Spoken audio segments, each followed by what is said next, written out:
Alright, let's be honest. There's a good chance you're making at least one of these sales mistakes. And these aren't minor slip-ups. They're the kind of errors that silently bleed your revenue and turn potential repeat customers away without you even realizing it. Think about this. Every time you run a sale, especially during high-stakes seasons like Black Friday and Cyber Monday, these mistakes could be costing you thousands. Maybe it's how you're positioning your biggest discounts, or maybe you're not getting in front of your audience nearly enough. Each one of these missteps adds up, and before you know it, your biggest sale of the year isn't reaching its full potential. But here's the good news. Today, we're going to unpack the most common sales mistakes and how you can fix them. We'll get specific with examples of what works and what doesn't, so that by the time you're done watching, you'll have a clear roadmap for creating a sale that actually drives real results. This isn't just about making a sale, it's about maximizing your revenue and keeping your customers hooked. So let's get into it. Mistake number 1. Saying it's your biggest sale of the year when it actually isn't. Let's get clear on one thing. Your customers aren't clueless. If you're claiming a sale is the biggest every few months, they're going to catch on and fast. Saying something is huge, urgent, or the best deal of the year when it's not, guaranteed way to lose credibility and customer trust over time. So let's break down why this mistake happens so often and why it's so damaging. When you say every sale is your biggest, it's like crying wolf. Eventually, your customers stop believing you because the discounts you're offering don't match up with the hype. They know your playbook and they're not fooled by inflated claims. So here's the result: lost trust. Customers start doubting all your sales because they don't see the real value or urgency. Speaking of urgency, decreased urgency.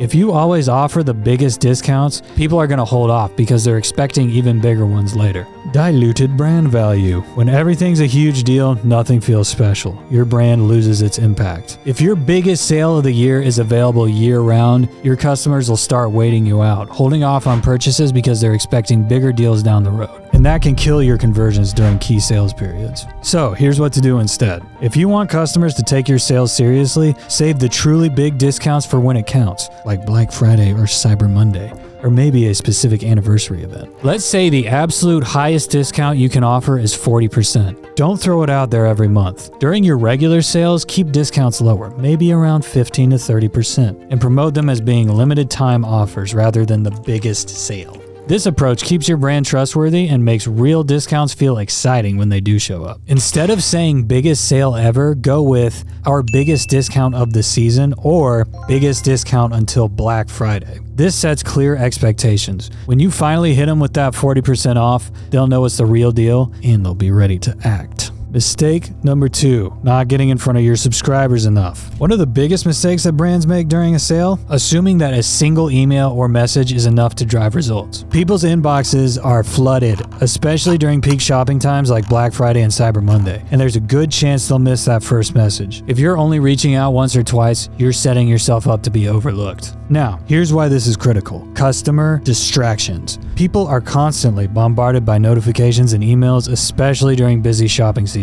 One message is easy to miss. Reminder power. Research shows that people often need multiple reminders before they're ready to purchase, especially if they're on the fence. Building urgency. A single email doesn't build urgency. Consistent touch points keep the sale top of mind, driving home the idea that time is running out. Think of each email as an opportunity to engage and bring them closer to a decision. Instead of sending the same copy every time, mix it up a little. Show how your product can fit into their daily life, highlight real benefits, and address some common questions or concerns. For example, if you're selling home decor, one email could give styling tips, and the next could feature customer reviews that show how easy your products are to use. Here's another pro tip. Segmentation is everything. Instead of blasting everyone with the same email, target those who have interacted with your initial email but didn't purchase. Send them specific reminders tailored to their engagement level. Resends to openers have higher conversion rates than blind one-size-fits-all blasts. Bottom line, one email won't cut it. By layering your reminders strategically and making each touchpoint valuable, you stay top of mind and create a sense of urgency. Follow these steps and you'll see your sales engagement and your revenue soar. Mistake number 3, lack of personalized sales sale reminder messages. Here's a big one: overlooking the power of personalization. In a world where customers get hundreds of generic emails, a message that feels personal can be the difference between a sale and a delete. Personalized all-text emails, like ones that feel as if they're coming directly from a real person, not just a brand, are incredibly effective. They're genuine, approachable, and stand out in a sea of highly designed but impersonal emails. Let's break down why personalized messages are so effective.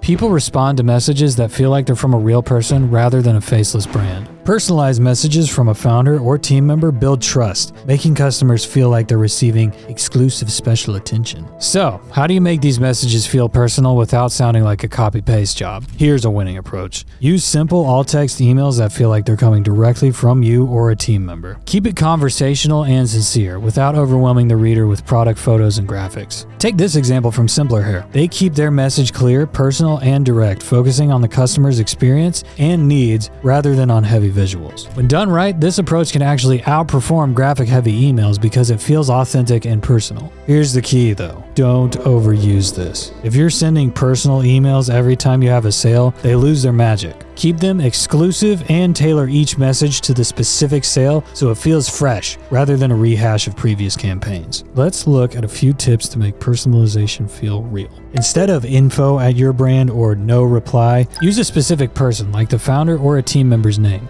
Rachel at your brand feels far more personal and credible. Stick with all text or minimal graphics. Imagine you're just typing a quick message to a friend. Refer to a recent milestone or customer feedback. Mention something they can relate to, like, "We're offering this because of feedback from customers like you." Remember, the goal here is to make your customers feel like they're getting insider info, a special message just for them. It doesn't have to be complex, just sincere and targeted. This is what builds that all-important trust and connection with your audience. In summary, personalized messages should be a part of your sales strategy, just not overdone. Keep them genuine, use them sparingly, and make sure each message feels unique to the sale. This is how you stand out and make customers feel valued, rather than just part of a marketing blast. Mistake number 4, trying to do too much. When it comes to sales, simplicity is everything. If your offer is overly complicated, requires multiple steps, or involves multiple conditions, customers will feel overwhelmed. And when customers feel overwhelmed, they leave, buddy. The more hoops they have to jump through, the less likely they are to convert. Remember, less is more when it comes to getting people to take action. Here's why trying to do too much can be a sales killer. When customers are bombarded with choices, they get fatigued and are less likely to make any decision at all. If your messaging is cluttered or unclear, customers won't know what to focus on. They'll simply check out. Every additional step,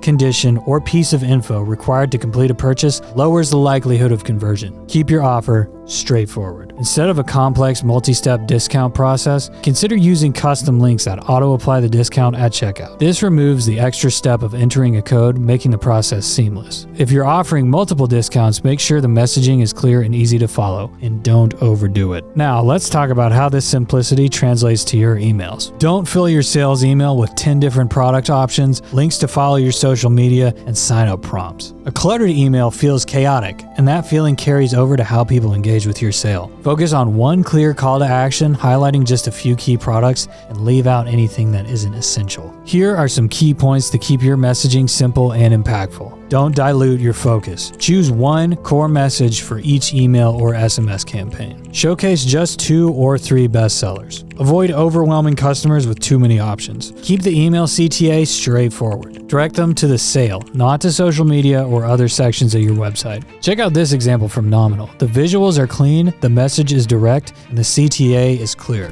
By removing the clutter, they keep the customer's focus on the sale. Think of it this way: if the customer can't understand your offer in under 5 seconds, it's too complicated. Remember, the easier you make it for your customers to engage, the better your chances of conversion. So here's the takeaway: simplicity sells. When your offer is easy to understand and act on, customers are more likely to convert. Avoid adding unnecessary details and focus on making the experience as seamless as possible. At the end of the day, it's all about making things easy for your customers. Stick to one clear message, make your discount easy to apply, and let the sale shine on its own. Mistake 5, always extending your sale. Here's a critical mistake mistake that can really hurt your brand over time. When you keep moving the goalposts and extending your sale, you're telling customers they don't actually need to act fast. They stop believing your urgency because they know you'll just keep extending. This undermines one of the most powerful motivators in sales, the fear of missing out, or, as you've probably heard before, FOMO. Let's talk about why this is so damaging. When customers know you frequently extend sales, they assume they don't have to act right away. This kills urgency and decreases conversions. If your brand says a sale ends at midnight, customers expect you to stick to it. Constant extensions make them question the credibility of all your future sales. When everything feels like it can wait, customers start ignoring your sales messages altogether. Be disciplined and strategic about your sales. If you say your sale ends at midnight, make sure it really ends at midnight. Stick to your deadline. This not only builds trust with your customers, but it also reinforces that your offers are genuine limited time deals. Take eBoost, for example. This brand has a reputation for sticking to its deadlines, which keeps their customers coming back, knowing they can't wait until the last minute. Customers learn that eBoost sales cutoffs are serious, which drives urgency and action every time.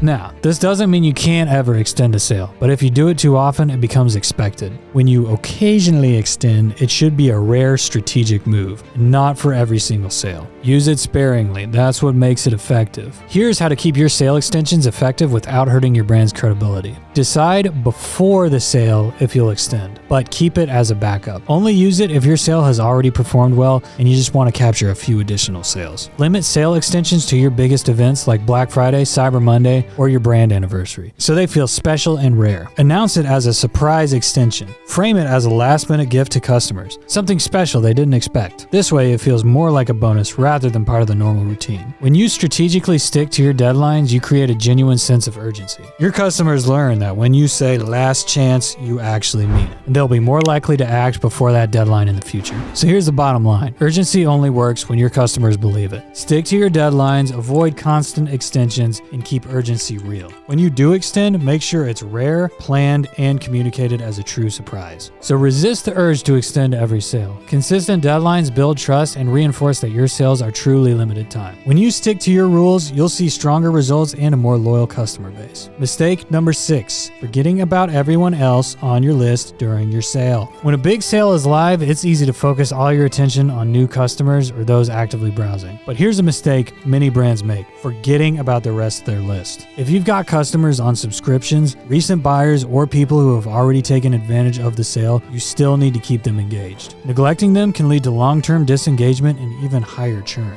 Here's why this mistake is a big one. When existing customers feel ignored, they become less engaged over time, leading to increased churn, especially in subscription models. Your most loyal customers are also the most receptive to ongoing communication. Don't miss the chance to keep them engaged with valuable content. Keeping your entire list in the loop builds loyalty. When customers feel included, they're more likely to continue supporting your brand long term. Even while a sale is happening, keep in touch with your existing customers by offering relevant, value-driven content. For example, if they're on a subscription or have already made a purchase, send them educational content, product usage tips, or even exclusive insights into your brand. A great example of this is Ari. They keep their customer base engaged during sales by sending out interesting, useful content rather than sales-focused messages. This way, even customers who aren't actively shopping during the sale feel valued and stay connected.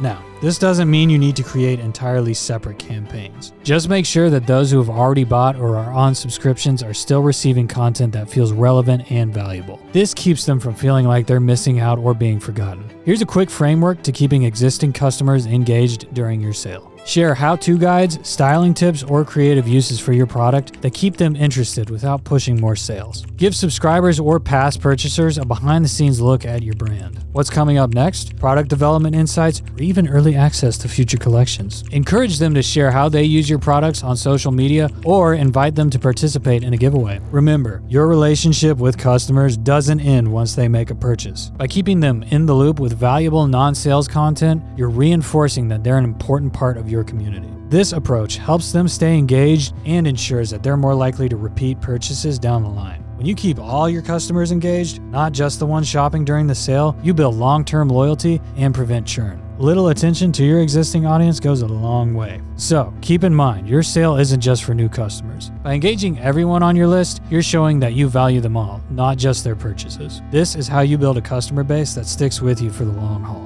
So, there you have it. 6 common mistakes that can make or break your sales strategy. These aren't just small errors. They're the kind of oversights that can seriously impact your bottom line. By avoiding these pitfalls, you're not only setting your sales up for success, but you're also building long-term trust and loyalty with your customers. And that's where the real growth happens, pal. So, let's do a quick recap. A little pop quiz for you. Save your top discounts for your biggest events so customers actually believe in the urgency. Don't rely on one email. Consistently show up in your customers' inboxes with value-driven messages. Use all text founder-led emails to create that genuine connection. Keep your sales and emails clear, focused, and easy to understand. Avoid constant sale extensions to maintain urgency and trust. Don't forget about existing customers during sales. Keep them engaged with valuable content. These strategies are about more than just driving quick sales. They're about building a brand that customers trust and want to return to. When you keep things authentic, clear, and valuable, your audience will respond. So, which one of these mistakes do you see in your own strategy? Let me know in the comments below. And if this was helpful, don't forget to hit the like button, subscribe for more, and share this video with anyone who could use a boost in their sales strategy. Thanks for watching, and remember, sales success is in the details. Get these right and you'll see the difference in your conversions and customer loyalty. Me and my big forehead will see you in the next video.